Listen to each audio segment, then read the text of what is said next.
Track surface, Larry, and let's have a look at how much it's changed through the night. Well, that sounds like the drinking phrase, track change. I want you to look at the bottom shot here of what we're about to show you. This was roughly 10 to 15 laps after the green flag of this race. The top shot was about 50 laps ago, right about the end of stage 2. Tony and Clint, I don't know if I'd want to have to try to set a car up for both those conditions without a lot of adjustments. And that's what makes dirt racing so special, because the track is constantly going to change, and it's hard for the crew chiefs and the drivers to predict where do I need to be the last 10, 15, 20 laps of this race. What line's going to be the best? So what setup do we put under the car? Stay race winner. Second sure it comes out of it. Then he got a huge shot in the back by Briscoe, but it's actually exactly what the doctor ordered. Well, it was. Oh, there we go. Around goes Blaney. And he got wrecked. Still Okay. rolling. Still green. And Blaney goes from the front row to the back as Bell scoots away from Tyler Reddick.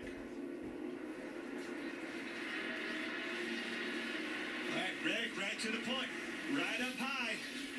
Gonna see Christopher Bell move up. Morgan Bell pacing. Morgan's father and uncle, wing sprint car guys as well. Wife. So a lot of depth on the dirt side. Ricky Stenhouse to third. Underneath, Austin Dillon. And Ricky, I would have put my entire wallet that he was going to be up on the wall all night. He has been married to the bottom and making it work. I see it. Clear by 2. Clear off. Stick with what works. And I think, again, we were going back to that what we were talking about, Tony. I think the way your car handles dictates where you're going to be running on this racetrack. We all know Ricky Stenhouse wants to be up there on that cushion ripping. But he's making a lot of hay on the bottom. The race is for third. Stenhouse third, Dillon fourth. Briscoe just took fifth from Gilliland. And Halen. Truex is in that mix as well.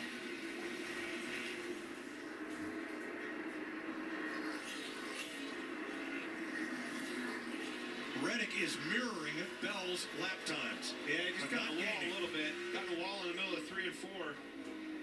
Not hard enough to harm anything yet. Man, it's way up there. Coming to 2 to go.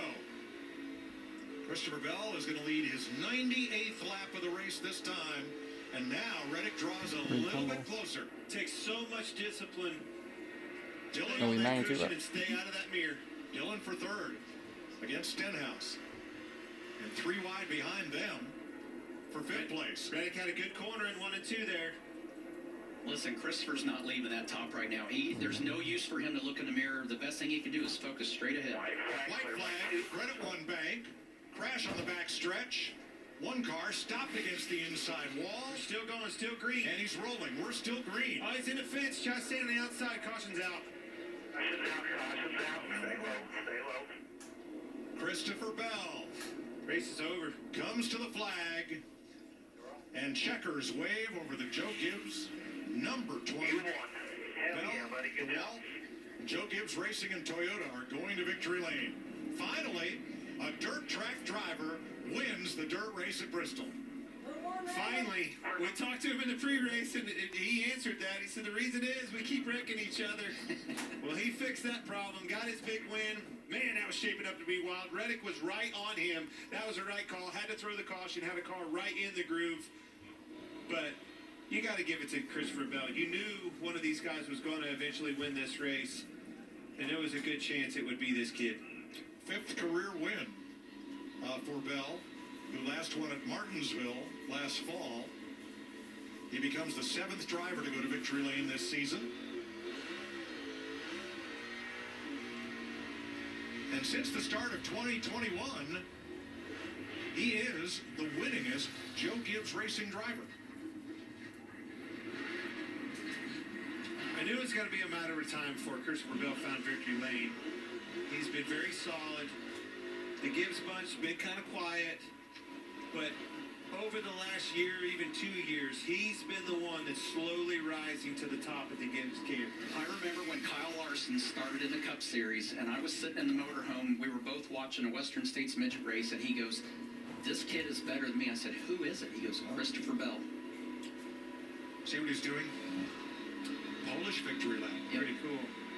Something Alan Kowicki did for his first win and did when he won the Cup Championship.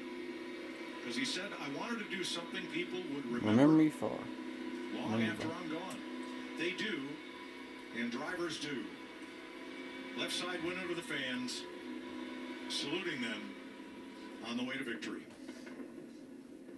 Class. Yes, it is, and it's a great way to honor Alan. I mean, it's, like you said, it's not just today because of the 30th year. That's what drivers have been doing ever since then. Hey, I want to take care of some business real quick. Hats off to Ricky Stenhouse Jr., 4th place. How about Justin Haley, 6th place for him. Truex, that is a big turnaround for him in 7th. Gilliland, Todd Gilliland, 8th. That boy has been doing a good job behind the wheel. And then Harvick, he was down and out all day long. Average position of 24th and finishes in the top 10. The closer has done it again. McDowell did 2 360s in this race, never hit anybody, ended up with the top 10. And again, that Gibbs guy has another good run. Solid run for Ty Gibbs. Great job. Rookie Ty Gibbs. 9th, and 11th. That's a pretty good 4 weeks. Christopher Bell led 100 of the 250 laps tonight, including the last one.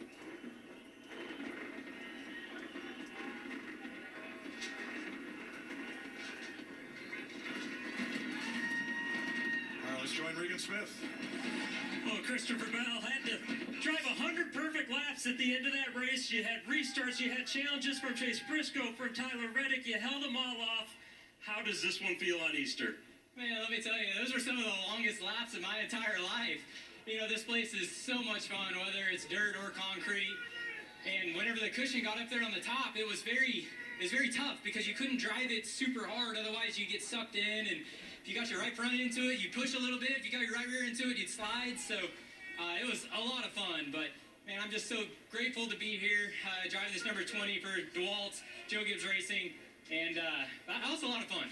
You talk about the cushion going to the top. We saw you hitting the right rear a number of times. Was there any moment there where you thought, oh, this is going to be the one that gets me into it? Yeah, so 3 and 4, that was the scary corner for me because if you got into it too far, you lost all your momentum. And 1 and 2, I think I kept hitting the wall a couple of times, but it seemed like there was a little bit more moisture up there and it would hold me better. So I'm like, okay, I can really attack 1 and 2, but 3 and 4 is the end. I got to be careful. And man, I just can't get over how long those laps feel. You know, it's a 20-second lap and you're moving the wheel 18 times a corner, so it feels like it takes a long time to get around there. Christopher Bell, your winner on Easter Sunday in Bristol. And Tyler Reddick, different team, but same result at Bristol Dirt. It was compelling to watch those closing laps, but what was that battle like with Christopher Bell? It was a lot of fun, honestly. Really intense. Yeah, towards the end there, definitely feel like I found a little bit more. I thought I has at the edge, but I wasn't quite there in the last couple laps. Definitely found it. Just hate it for everybody on the Sirius XM Toyota Camry TRD. Just needed to be a little bit closer than I was. I think with 2 to go, it would have been really bold to try and make that move work. Obviously, on the white flag coming into 3 and 4, I was going to see. But, yeah, we'll never know if it worked. But still a good rebound for us. We definitely thought the track was going to take a different direction than it did as the race unfolded. So, you know, just as it turned out, our strategy wasn't the best. But, well, See you guys next one. This is And Randall. his son, Bo, comes up to give him a hug. Josh? Well, Chase Briscoe comes home 5th, battling towards the end of that race with Tyler Reddick and Christopher Bell and battling that broken finger. What more did you need tonight?